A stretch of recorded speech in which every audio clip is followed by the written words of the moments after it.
최종 판결에서 제가 했던 주장들이 모두 인정되어서 저희 의뢰인은 자녀지 가치하락 보상금으로 1억 원 이상의 보상금을 받을 수 있게 되었습니다.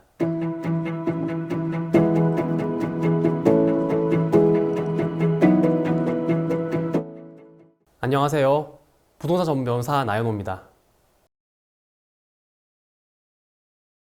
오늘은 재개발 사업의 조합원이란 이유만으로 억울하게 손해를 보실 뻔했던 분을 도와드린 사례를 소개해드리려고 합니다. 혹시 본인이 재개발 조합원이신데 전체 토지 중에서 일부만 재개발 구역에 들어간 분이 계시다면 오늘 영상을 집중해서 보시기 바랍니다. 일반적인 공익사업에서는 본인 소유 토지의 일부만 수용 대상에 포함될 때 발생하는 잔여지의 전반적인 보상 절차에 대해서는 제가 이전 영상에서 전체적으로 설명드렸는데요. 이번 사건은 특이하게도 재개발 조합의 조합원이 본인 소유 토지의 일부만 재개발 구역에 편입된 사안이었습니다. 만약에 이분이 재개발 조합원이 아니라 현금 보상을 받는 현금 청산 대상자였다면 이분도 일반적인 토지 보상과 동일하게 잔여지 가치 하락 보상을 받으실 수 있었을 텐데요. 이분은 재개발 사업에 참여하는 조합원이란 이유 때문에 사업 시행자인 재개발 조합이 보상을 거부하고 있는 상황에서 저에게 사건을 의뢰하셨습니다. 이 사건에서 문제가 된 의뢰인 소유 토지는요, 기존 토지의 절반 정도만 재개발 구역에 편입되고 나머지 절반은 잔여지로 남게 되었습니다. 문제는 사업 시행자인 조합이 의뢰인 소유 잔여지와 인근 도로 사이에 나무를 아주 많이 심는 바람에 이 잔여지가 사실상 맹지가 되었고요, 토지의 가치도 많이 떨어졌습니다.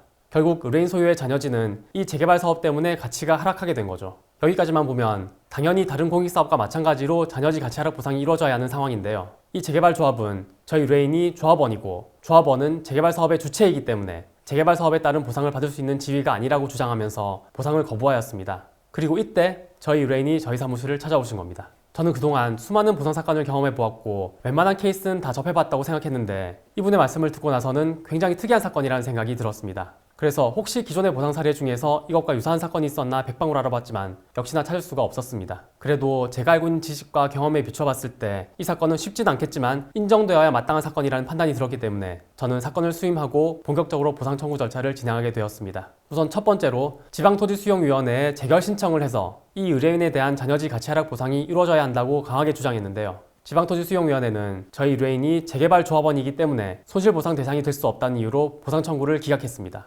저는 즉시 이 결정에 대해서 이의 신청을 했고요. 사건이 중앙토지수용위원회로 넘어갔는데요. 여기에서도 마찬가지 이유로 저희 의뢰인의 보상 청구를 받아주지 않았습니다. 결국 저희는 마지막 절차인 행정소송을 제기해서 재개발 조합과 치열한 법리 공방을 진행하게 되었습니다. 이 소송에서 조합 측은 원고인 저희 의뢰인이 재개발 사업에 동의하고 분양 신청을 한 조합원이고 이러한 조합원은 사업 시행자에 준하는 지위를 갖고 있기 때문에 보상 청구권이 발생하지 않는다고 주장했고요. 이 소송 전에 재결 단계에서도 두 번이나 저희들의 주장이 받아들여지지 않았기 때문에 소송에서 승소하는 것을 장담하기가 쉽지 않은 상황이었습니다. 그렇지만 저는 원고가 현재 잔여지의 소유자로서 재산상의 손실이 발생하였다는 점을 먼저 입증하였고요.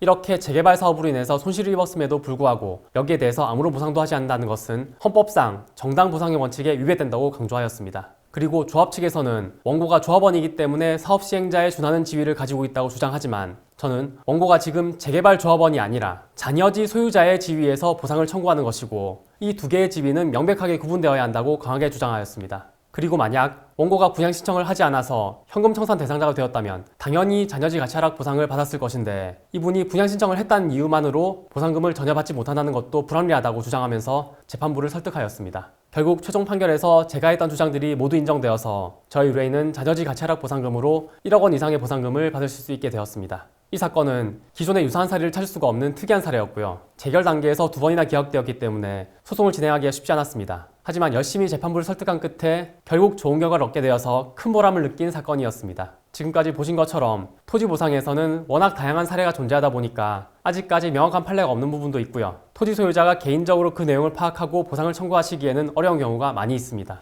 이럴 때는 혼자 고민하지 마시고요. 관련 경험이 풍부한 토지보상 전문가에게 상담을 받아보실 것을 권유드립니다. 저는 감정평가사 겸 변호사로서 다양한 토지보상 사건들을 수행한 경험이 있으니까요. 주저하지 말고 연락 주시기 바랍니다. 오늘 영상이 도움되셨다면 구독과 좋아요, 알림 설정 부탁드리고요. 다음에도 좋은 영상으로 찾아뵙겠습니다. 감사합니다.